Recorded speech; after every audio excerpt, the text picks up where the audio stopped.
أعوذ بالله من الشيطان الرجيم بسم الله الرحمن الرحيم 17 বছরের একজন সম্মানিত রোগীর কণ্ঠস্বর বসে গিয়েছে, গলার আওয়াজ ফ্যাসফ্যাসে হয়ে গেছে। আমরা ফাইবার অপটিক ল্যারিঙ্গোস্কোপি করে দেখতে পেলাম যে সেখানে একটি ভোকাল কর্ডের সিস্ট রয়েছে।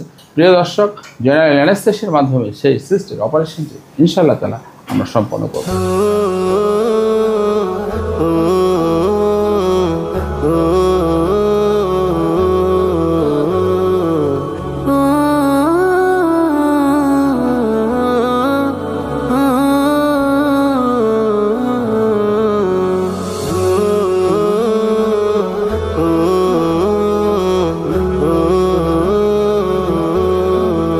আলহামদুলিল্লাহ, ভোকাল কর্ড সিস্ট অপারেশনটি সফলভাবে সম্পন্ন হলো।